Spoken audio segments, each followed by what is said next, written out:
엘리야는 공교롭게 그냥 죽지 않고 매우 유니크하게 승천했습니다. 하늘로 올라갔는데 성경에는 딱 두 사람이 나옵니다. 예수님을 제외하고 에녹과 이 엘리야입니다. 그 본문을 우리가 함께 읽었는데, 엘리야는 스승이고 그의 이 신학생 제자 중에 엘리사가 있는데 이 두 사람이 오늘 걷습니다. 함께 이야기하며 걷습니다. 그리고 네 곳을 이동하는데 모두 다 거기에는 신학생들이 있습니다. 길갈, 베델, 여리고, 요단강가입니다. 거기 신학교들이 있는 겁니다.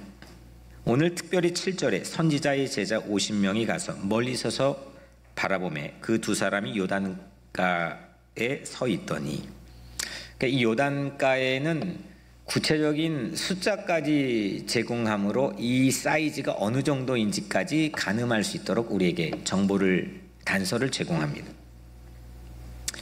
스승 엘리야는 제자 엘리사에게 계속 반복해서 따라오지 마라, 여기 있으라, 여기 머물러라 하니까 엘리사는 절대 맹세컨대 나는 스승을 떠나지 않겠습니다. 나는 스승을 떠날 수 없습니다. 이걸 계속 반복합니다. 이 다짐을 3번이나 반복합니다. 결국 스승은 마지막 순간 제자의 소원을 물어보고 그 소원을 들어줍니다. 제자의 소원은 오늘 9절에 당신의 성령이 하시는 역사가 갑절이나 내게 있게 하소서. 저는 이게 당신은 뛰어나고 유능하고 위대하고 놀라운 기적을 베풀었는데 그 능력을 나도 가지고 싶습니다 라는 단순한 의미라고 생각하지 않습니다. 나도 그거 갖고 싶은데, 나도 그 능력 같이 있고 싶은데, 단순히 그런 이야기라고 생각하지 않습니다. 그 뒷부분을 쭉 보면은 그렇습니다. 요즘같이 신의가 사라진 때 이 사제지간이 보여준 마지막 모습, 저는 상당히 애틋하게 느껴집니다. 물론 나도 스승처럼 그 길을 가겠습니다 라는 지원자가 지원하는 제자 엘리사도 참 귀하게 보이고, 또 이 스승의 삶, 자기의 삶을 부정하지 않고 사모해주고, 나도 그 어떤 어려움이 있어도 당신 가는 그 고독할지라도 가는 길을 따라가겠습니다. 나에게도 그 능력을 주세요 라고 사모해주는 그 제자를 둔 스승 엘리야도 참 행복한 사람이라고 생각합니다. 사람의 이 의미 있는 일이라고 하는, 사람이 언제 이렇게 쫙 하고 그 기운이 살아나고 사람이 정말 이렇게 뿅 가고 가슴이 설레고 이런 독특한 그 내면의 긍정적인 감정들이 올라오느냐, 그러니까 이런 만남을 가질 때입니다. 지지하고 싶고, 지지하고 싶은 사람을 만나는 것, 또 누군가가 나를 변함없이 신의를 지키며 지지해주는 사람을 만나는 것, 이런 만남을 오늘 엘리야의 마지막 순간에 우리에게 보여줍니다. 오늘 본문을 중심으로 우리 3가지의 대지를 함께 나눌 텐데, 먼저 첫 번째는 이 신학생과 이 교역자라고 하는 이 집단의 카테고리를 필두로 해서 이들은 어떤 사람이냐, 이들은 키다리 아저씨가 되어야 될 사람입니다. 키다리 아저씨가 되어야만 될 사람입니다. 예수님도 만나본 적이 없잖아요. 기록을 통해서 예수님이 쓴 기록도 아니에요. 이게 지금 그의 사사를 받았던 제자가 쓴 기록이고, 그게 2000년 동안 교회를 통해 전승해온 예수에 관한 이야기인데, 우리는 그런 신앙을 가지고 있습니다. 그 예수는 늘 나의 등 뒤에서 전적으로 지원해주고 후원해주시는 분. 내가 망가지고, 내가 부족하고, 내가 개차반이고, 내가 실수해도 개의치 않고 나를 붙들고 있는 분. 이런 의미에서 예수님은 우리에게는 키다리 아저씨와 같은 거죠. 신학생과 교역자는 그 예수님을 따르는 사람들입니다. 그래서 신학생과 교역자는 키다리 아저씨가 되어야 합니다. 이것이 얼마나 저를 행복하게 하고 얼마나 기쁘게 하는 일인지 여러분들이 그게 알지 모르겠습니다. 물론 어려운 일도 있고 물론 감당이 안 되는 순간들도 아주 많이 만나지만 그게 불행한 건 절대 아니라고 생각합니다. 삶이 가장 이 기가 뻗치고 이게 행복이고 삶에 의미 있는 일을 만났던 그 순간은 바로 누군가에게 키다리 아저씨가 되는 순간이라고 저는 생각합니다. 하나님은 우리를 그렇게 창조하셨습니다. 삶이 퍽퍽하고 주저앉게 되고 안 되는 그런 상황, 어떤 모티베이션 돌리려고 해도 그게 잘 되지 않는 순간은 그게 꺾일 때입니다. 신학생과 교역자는 우리에게 그 밸류를 보여주는 사람들이어야 합니다. 그런 사람들입니다. 그 가치가 없으면 같이 망하는 겁니다. 교회가 오늘날 사회로부터 대안이 되지 못하고 희망이 되지 못하고 많은 비난을 받게 된 이유, 우리 현 주소도 몰라요. 욕 얻어먹고 있는지도 모르는 사람들도 많이 있고 그냥 나만 예수 잘 믿으면 된다고 끊임없이 얘기하는 사람들도 있고요. 너희들이 잘못했잖아 계속 얘기하는 사람도 있고요. 저출산이 오늘날 교회의 아주 심각한 위기를 초래하는 가장 근원적인 이유라고 밝히는 사람들도 있고요. 여러 이유가 있지만 저는 물이 흐르는데 물은 아래에 보이지 않는 강바닥에 패 있는 모양에 따라서 흐릅니다. 이처럼 우리 교회가 지켜야 될 그 가치가 함께 무너져 있기 때문이라고 생각합니다.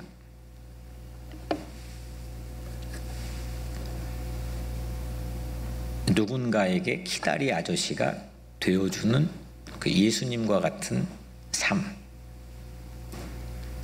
그걸로 가난해도 핍박을 받아도 박해를 받아도 누가 가로막아도 끊임없이 일어나는 그런 엄청난 영광스러운 자존감,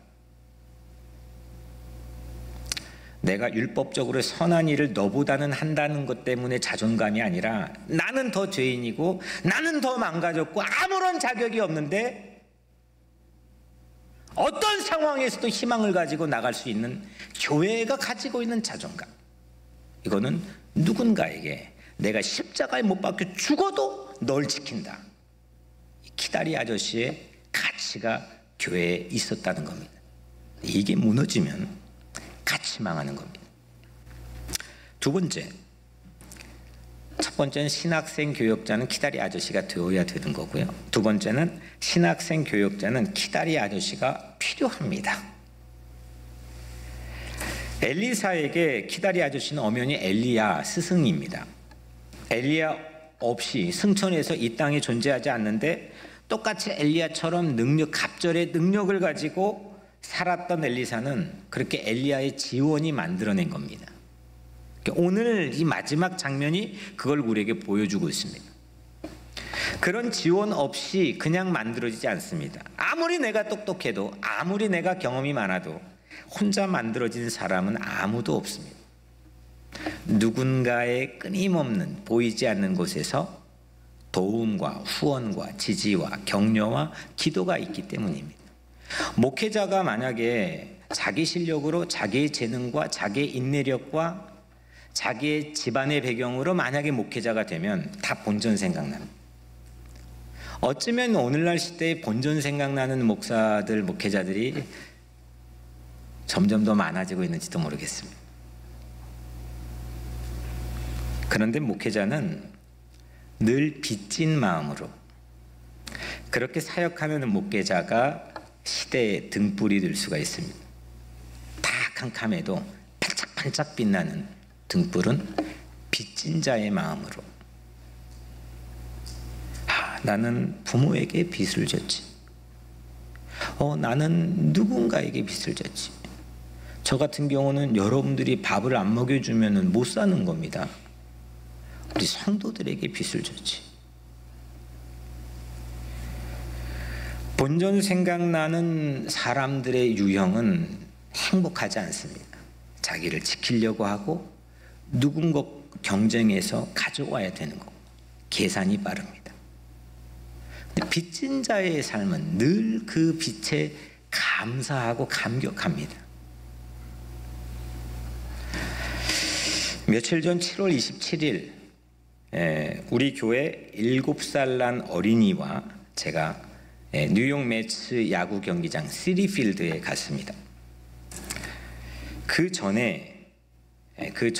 한 2주 전에 제가 이 예배를 마치면 EM 또 어린이들 예배를 이제 매주 방문하는데, 그날 따라 이제 이 아이가 의자에 앉아 있었습니다. 네.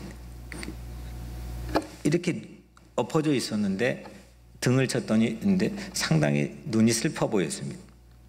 슬퍼? 했더니 슬프다는 거.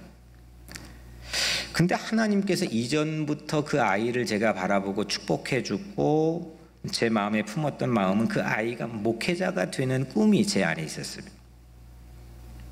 아이가 가장 좋아하는 야구 경기장에 함께 갔습니다. 누가 같이 온다 그래서 no. 그날은 제가 이 아이와 같이 눈을 마주치는 제 인생의 그 삶의 순간에서는 이 아이가 내 인생의 가장 VIP. 누구도 올 수 없습니다. 그 아이하고 둘이 갔습니다. 근데 아이가 이제 룰을 너무 좋아하는데 그러니까 2회가 되니까 이제 약간 실증이 납니다.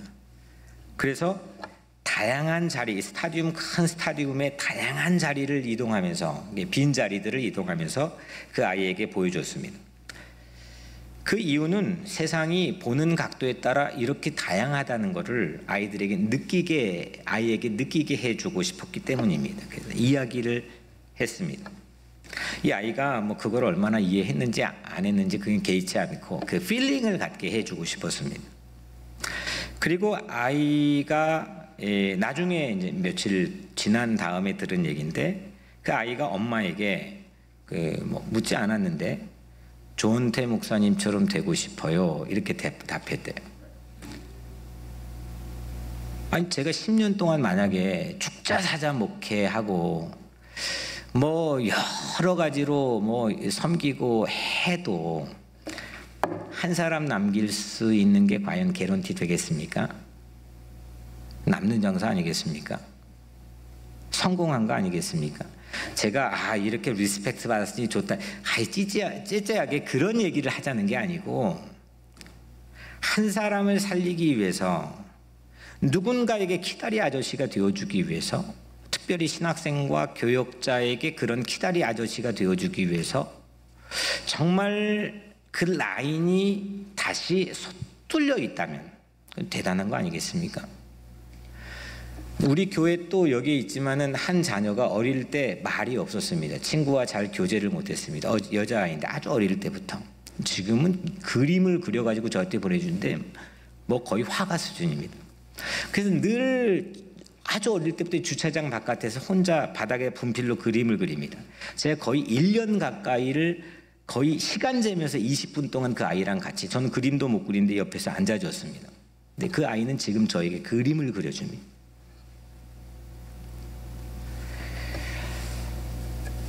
우리는 누군가에게 키다리 아저씨가 될 수 있는 기회가 지천으로 널려 있습니다. 근데 뭐가 바쁜지 그냥 가을 건너뛰고 눈 내리는 날이 곧 오겠죠. 그러다 이러저러 하다가 삶의 마지막 순간이 어느 순간 불현듯 내게 다가오겠죠. 그런 삶을 우리는 살고 있는지도 모릅니다.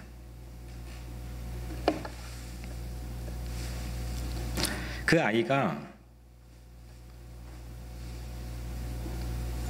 묻지도 않았는데 그 야구장에서 막 질문이 너무 많아서 좀 귀찮을 정도인데 I love you, I love you 슬펐던 애거든요.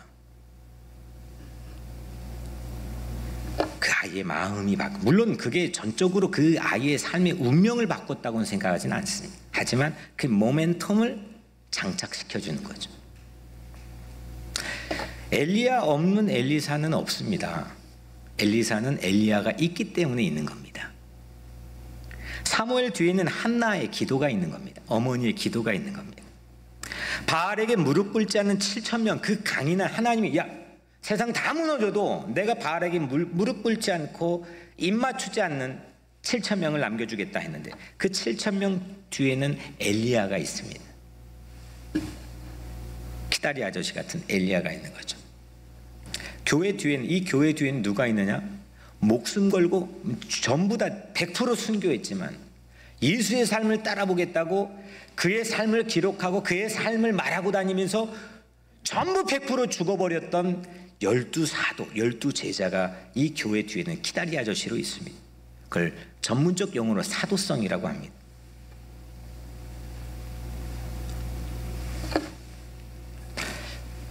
보이지 않는 영을 믿는 우리의 신앙세계 안에서 그분을 성령님이라고 부르는데 성령님은 우리에게 언제나 키다리 아저씨입니다.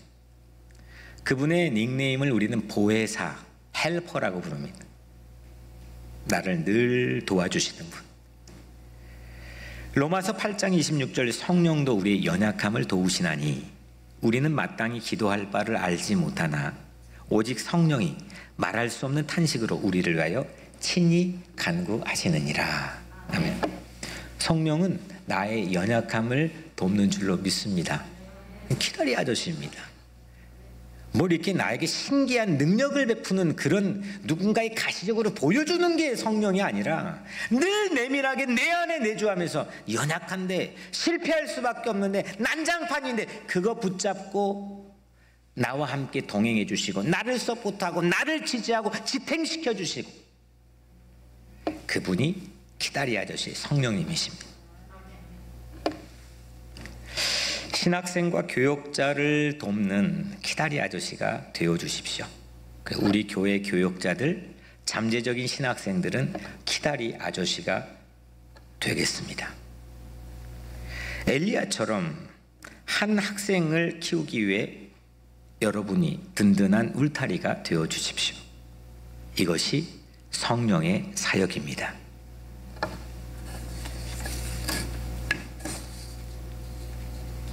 마지막 세 번째로 뉴욕 우리 교회가 신학교, 전 세계 온 세계 신학교, 세계 신학교 중보의 허브가 되면 좋겠습니다. 엘리야가 오늘 이 승천한 자리는 장소를 4곳을 이동했지만 승천한 자리는 요단강가입니다. 거기에 예언자 50명이 있었죠. 제자 신학생 50명이 있었습니다.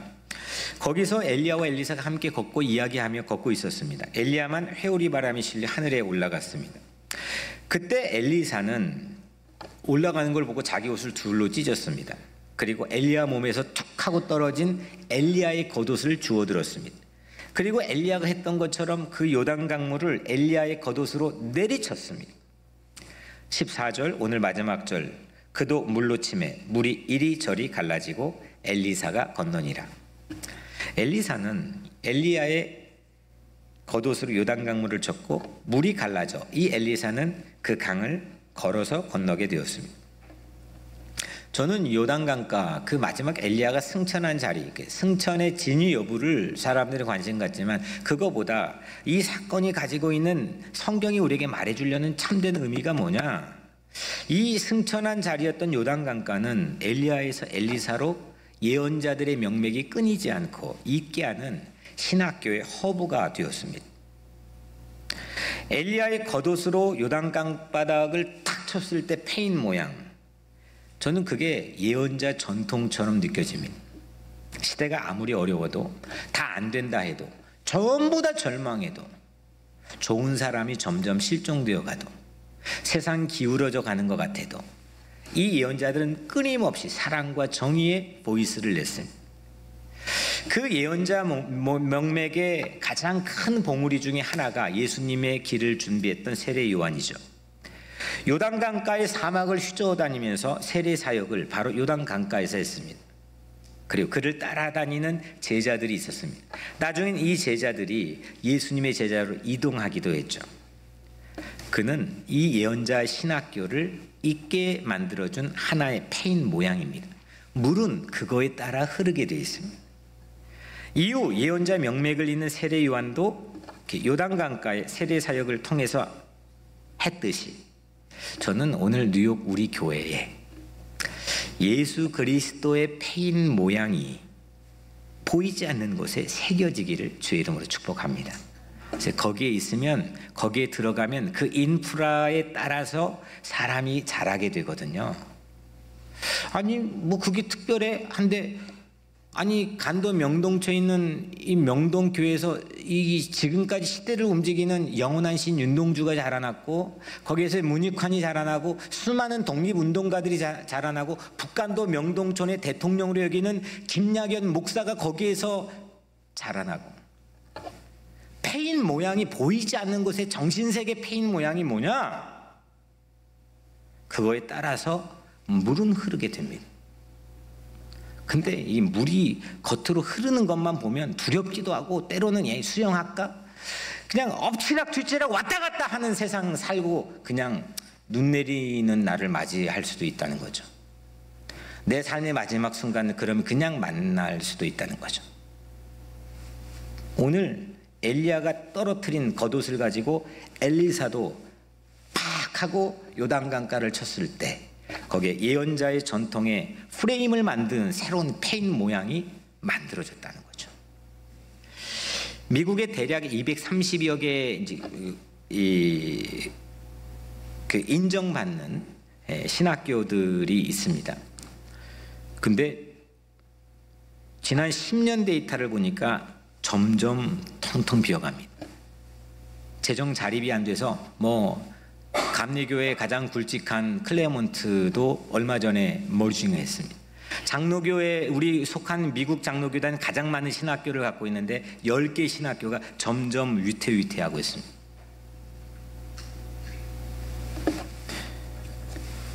지금 오늘 이게 교회가 어떻고 선교해야 되고 하지만, 사실 그걸 조금 내밀하게 청진기로 들여다보면 교회의 암울한 미래는 신학교를 바라야 됩니다.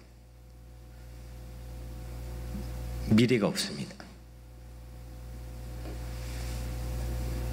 한국 신학교의 데이터를 보니까 0.4%, 지원율 0.4%, 0.5%입니다.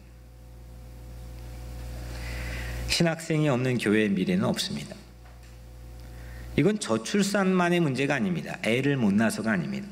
예수님을 따라 살려 하지도 않지만 그 길을 따라 살려는 영적 어서리티, 권위와 매력이 무너진 탓입니다. 이전에는 제가 학교 다닐 때만 해도, 30년 전만 해도 신학교의 한 3분의 1이나 많게는 반절 정도가 목회자 자녀든지 목회자 친척입니다. 보고 자란 거죠. 그러니까 거기에서 거기가 나오는 겁니다. 그거를 가장 중요한 비율로 이 교회를 움직여 온 게 2000년 교회의 역사입니다. 그렇게 결단을 할 수 있는 건 가장 큰 건 뭐냐면, 우리 아빠 목사님 가난해도, 우리 아빠 목사님 옷이 없어도, 우리 먹을 게 없어도, 정말 멋져, 정말 매력적이야, 정말 존경스러워, 이런 마음이 있었기 때문에 그 자식들이 신학교 갔겠죠. 지금은 목사 자녀들이 하나도 신학교를 안 갑니다. 조금 극단적으로 하나도 안 갑니다. 오히려 교회를 떠납니다. 이거는 목사만의 문제냐? 우리의 문제입니다. 그 권위와 그 매력을 함께 지키고 함께 붙들고 기도하고 씨름하고 있지 못하기 때문입니다. 키다리 아저씨가 되는 그 삶에 대한 설렘과 행복, 그 기쁨, 그 어떤 순간에도 샘솟듯이 나오는 새로운 동력, 그게 교회의 가장 큰 매력이고 사제 매력인데, 이거를 점점 우리는 본전 생각나게 만드는, 피차간에 고용인으로 전락시키는 그걸로 만들어버렸습니다. 교회 미래가 없습니다. 사랑하는 여러분, 예수님의 대사명은 뭡니까? 예수님의 대사명은 예수님이 살았던 삶, 예수님이 살았던 삶의 방식을 예수님이 이 땅에 없을 때도 계속 지속할 수 있는 제자를 삼으라, 이렇게 말씀했습니다. 모든 민족으로 제자를 삼으라. 우리는 어떻게 할 겁니까? 우리 교회가 신학교를 중보할 허브가 되었으면 좋겠습니다. 아멘. 전적으로 책임지고 잃은 양들을 찾고 지원할 수 있는 키다리 목회자로 소명받을 수 있는 한 사람. 그런 다음 세대의 주역들, 세계를 움직이고 세계를 등불처럼 서 있어서 세계가 그를 바라보고 안도할 수 있는 그 정신과 신앙과 사상을 움직일 수 있는 한 사람. 그 주역들을 우리 함께 키우는 울타리를 같이 만들었으면 좋겠습니다. 우리가 키다리 중보자가 되어서 이 꿈을 잃어버리지 않는 한 저는 확신합니다. 세계 교회를 책임지고 앞으로 나갈 그 한 사람을 축복하는 신학교의 허브가 될 뿐만 아니라 그 한 사람을 우리 공동체에서 새로운 페인 모양의 전통을 만들어내는 그 한 사람을 우리가 배출하고 키워낼 수 있으리라고 확신합니다. 오늘 여러분들의 삶 가운데, 여러분들의 가정 가운데, 여러분들의 마음 가운데 그런 은혜와 축복이 있게 되기를 주의 이름으로 간절히 축복합니다.